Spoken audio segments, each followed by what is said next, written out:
You'd think when your wife invites the entire street over for a backyard barbecue, it's a team effort. A let's do this together kind of thing. Nope, not in our case. We had just moved in the week before. A nice corner lot in a quiet cul-de-sac. Melissa had insisted we throw something small to introduce ourselves properly. I figured a case of beer and a smile would do the trick. She, apparently, envisioned something between a lifestyle blog and a dating app. We spent the morning setting up. Chairs, string lights, that stupid Bluetooth speaker that only plays at full volume or not at all. I grilled, she mingled, and I mean mingled. I first noticed it while flipping burgers. She was supposed to be helping with drinks. Instead, she was on the other side of the yard, laughing a little too hard, standing a little too close. With Brett. Brett lives across the street. Widowed, early 40s, built like a guy who jogs shirtless for attention. The kind of man who pretends to be humble while flexing as he picks up a lawn chair. Melissa practically drifted toward him like a balloon caught in a breeze.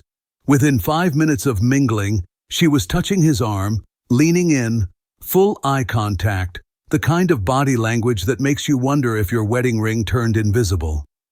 I was talking to a couple from the next block when I glanced over and saw her, hand on Brett's forearm, head thrown back in theatrical laughter, her body angled like a sunflower toward the source of validation. I stared for a second, then flipped a burger. A few minutes later, I walked over with a bottle of water. "Thought you might need this," I said, handing it to her. She took it without making eye contact. "Thanks," she muttered, already turning back to Brett. Then, with a vague flick of her hand, "This is my husband." No name, no context, no pride, just my husband.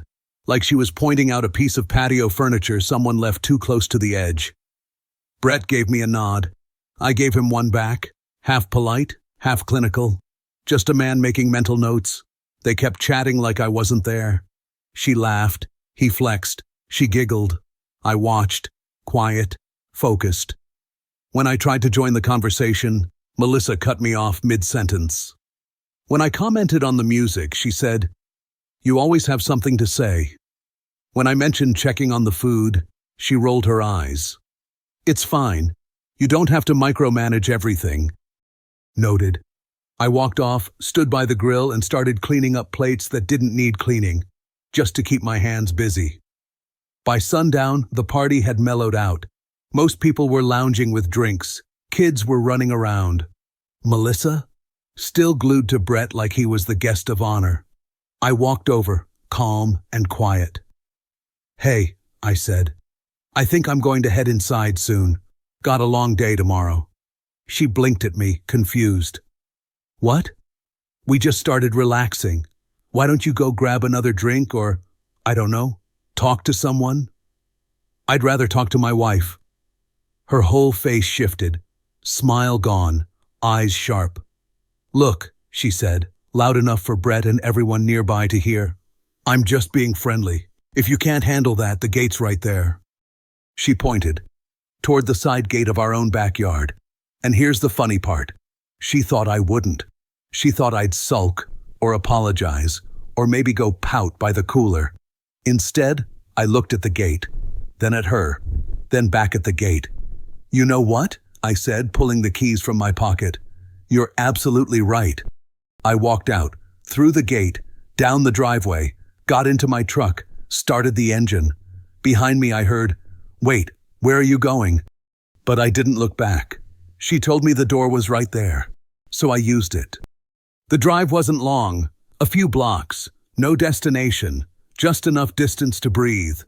I didn't have a plan when I walked out of my own backyard, past the hedges and out the side gate. I just needed to leave, and make it clear I meant it.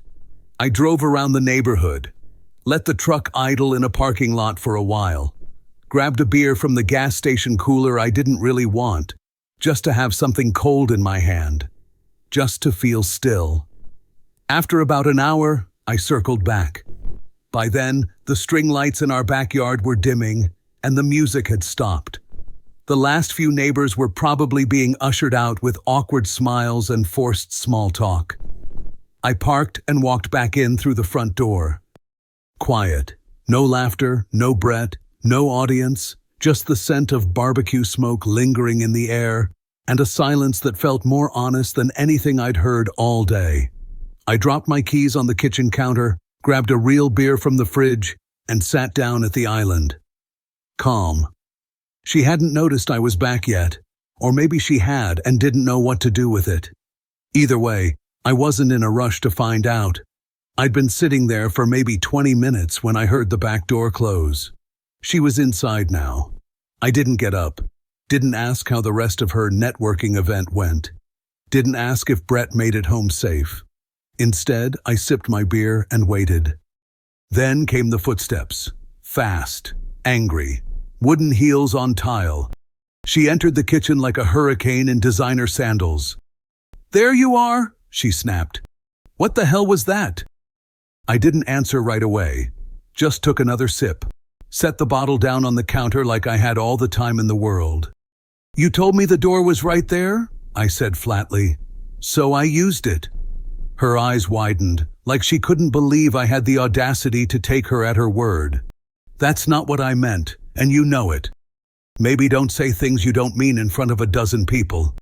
"You embarrassed me," she hissed. "I had to tell them you weren't feeling well, that you got dizzy or some crap like that. You could have told them the truth, that you pointed to the gate and told me to leave." She stared at me for a second, not because she was ashamed, but because she was calculating, running PR damage control in her head. "That makes me look like a bad wife," she finally said. I let out the smallest laugh, just enough for her to hear the contempt. "Melissa, you spent the afternoon glued to another man, introduced me like a delivery guy, and rolled your eyes every time I spoke. But sure, I'm the problem. I wasn't glued to anyone, I was socializing." "With your hand on his bicep?" "It was a joke."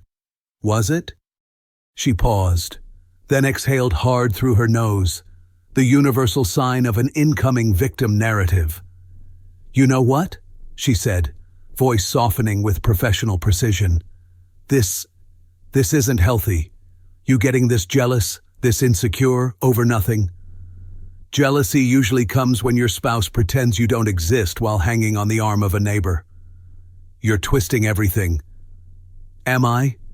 She crossed her arms. "You need to talk to someone," she said. "Seriously, a therapist maybe. Someone to help you unpack where all this insecurity is coming from." There it was, the pivot from flirting wife to therapist wife, from gaslighter to concerned caretaker. I stood up, walked to the fridge, opened it even though I didn't want another beer, just to give myself a reason to look away from her performance. "You ever hear yourself?" I asked. "What's that supposed to mean?" "I mean the way you twist reality into a version where you're the poor, misunderstood wife, and I'm the emotionally unstable lunatic who dared to object." She scoffed. "You're so dramatic. I was having a conversation, that's all." I shut the fridge, turned around, leaned on the counter. "You introduced Brett by name," I said. "Talked about his career, his house, his gym, his life. You gestured vaguely in my direction and said, 'That's my husband,' like I was a chair or a hedge." "I didn't say it like that." "You did!" Her lips curled inward, silent, calculating again. When she realized I wasn't going to let her rewrite the scene, she pivoted to stage 2 of her strategy. Mobilize the allies. She grabbed her phone, walked into the living room, and dialed. I stayed where I was. No need to follow. I could hear every word. "Hey, yeah, it's bad," she whispered, perfectly rehearsed. He completely overreacted. Walked out in the middle of the barbecue. "I was just talking to Brett, being friendly," and he lost it. A pause. "No, I wasn't flirting. He's just so insecure lately. I don't know what to do." I could tell it was her sister. Melissa uses a different tone with everyone, and her "my sister will back me no matter what" tone is a classic. I leaned on the doorway and listened to her rewrite the past 2 hours like she was dictating a Lifetime movie. Eventually, I walked upstairs, let her have her calls, Let her play her part. Let her warn the neighbors, the family group chat, the women's wine circle. I wasn't going to compete with her version of events. I had the real one, and I wasn't interested in debate. The first call came the next morning. I was in the garage, reorganizing a perfectly organized toolbox. Not because it needed it, but because the act of sorting bolts by size is better than sorting through what's left of your marriage. My phone rang. Unknown number. Normally I'd ignore it. This time I answered. Hello? Hey, it's Dave. Her brother-in-law. Married to her sister. A guy who once argued that gas station sushi was underrated, so, not exactly a philosopher. Hey Dave, I said, already regretting it. Listen man, I don't want to get in the middle of anything, but Melissa called my wife this morning. She's pretty upset. Of course she is. She said you guys had a fight. Something about you getting jealous over a conversation? I stared at a wrench, let the silence grow heavy. She told you I got jealous because she was talking to someone, right? Yeah? Did she mention that she flirted with the neighbor all evening, ignored me in my own backyard, and then told me the door was right there? Long pause. The kind of pause where even Dave realized he stepped in something deeper than expected. I mean, she said she was just being friendly. Dave, I said flatly, let me ask you something. Okay. If your wife spent 3 hours flirting with another man in front of everyone, introduced you like a stranger, then told you to leave when you brought it up, what would you do? That's different. How? He didn't answer. I let him squirm a bit, then said, exactly. I'm just trying to help, man. Then help by staying out of it. I hung up. 10 minutes later, the phone rang again. This time it was her father. Didn't even wait for me to say hello. We need to talk, he barked. About what? About how you're treating my daughter. I set the wrench down with deliberate calm. How am I treating your daughter? She called me crying. Said you embarrassed her in front of your new neighbors. Said you're giving her the silent treatment now. I'm not giving her the silent treatment, I replied. I'm just not interested in hearing why I'm supposed to be okay with her hanging on the neighbor's arm like a prom date. She was being professional. In a halter top, touching his chest and giggling at everything he says. She's always been social. You knew that when you married her. There it was, that classic line. She's always been like this. Translation. It's not wrong if she's consistent. Her personality, I said slowly, is not a free pass to disrespect her marriage.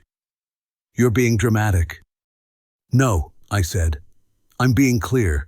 She disrespected me in front of our entire neighborhood and then tried to gaslight me into thinking I imagined it.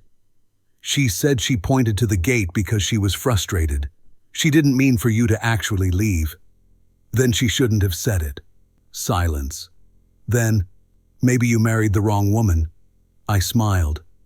Maybe I did. The line went quiet. What's that supposed to mean? He asked, like I'd just threatened the family bloodline. It means I married someone I thought valued respect. Turns out I married someone who values attention. And right now, she's getting plenty. You better think real hard about what you're saying, he warned. I already did. I've been thinking harder than anyone else in this family, apparently. Then I hung up. Didn't wait for the next threat, lecture, or guilt trip. Just turned my phone off and went back to organizing tools that didn't need organizing. Because unlike Melissa, I don't need an audience to process my emotions.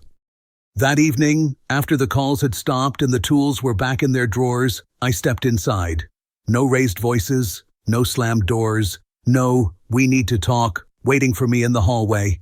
Just silence and the faint clicking of a keyboard from the kitchen. I walked in and found Melissa at the table, fully immersed in what looked like a group project for a psychology seminar. A stack of printouts sat beside her. Most had titles like Rebuilding Trust After Emotional Escalation, Signs Your Partner Has Controlling Tendencies, How to Spot a Toxic Dynamic in a Marriage. She was highlighting sentences. Next to her, A legal pad titled Therapist Options, with bullet points and underlined headers. I grabbed a beer from the fridge, cracked it open, watched her finish a paragraph. She didn't look up. "I found 3 therapists," she said, voice clinical. "All of them specialize in trust repair and emotional regulation." I took a sip. "Sounds like you're shopping for a diagnosis."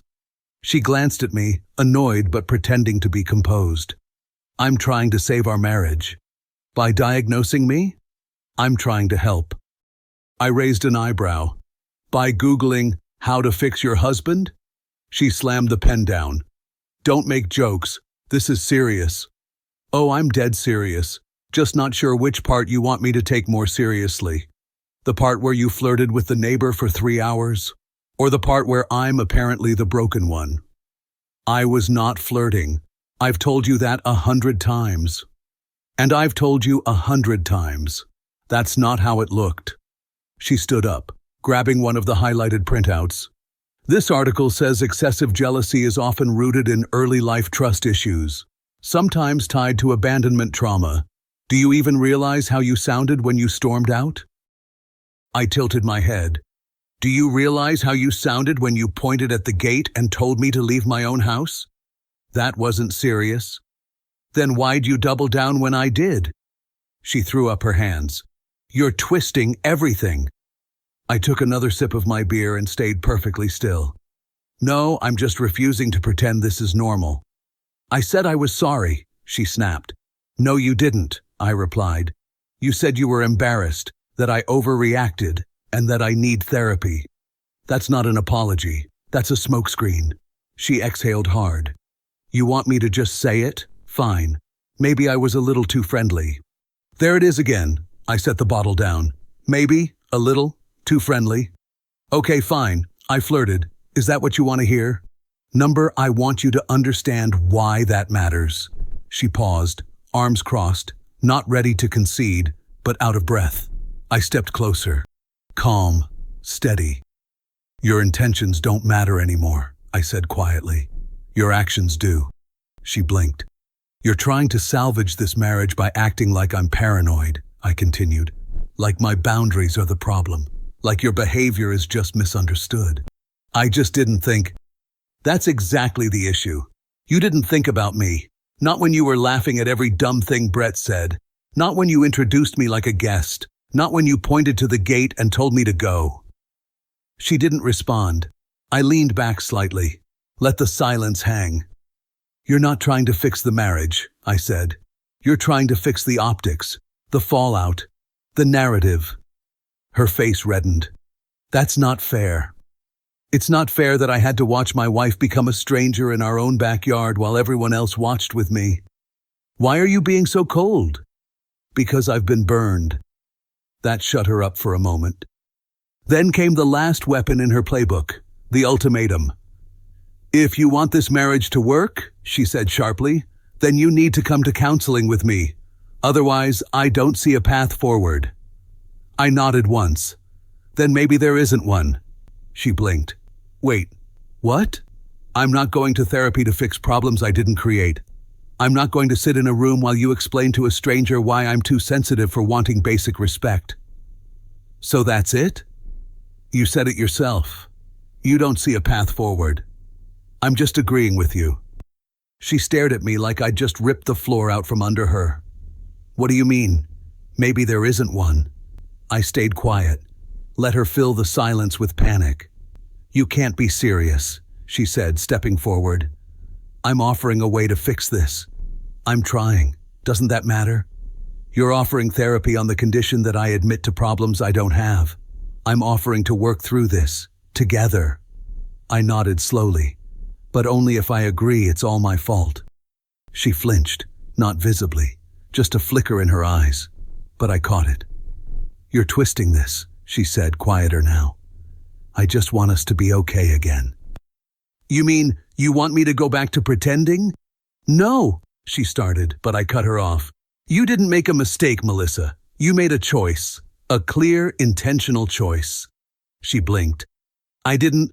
You chose to flirt with Brett for hours. You chose to ignore me. You chose to mock me in front of people.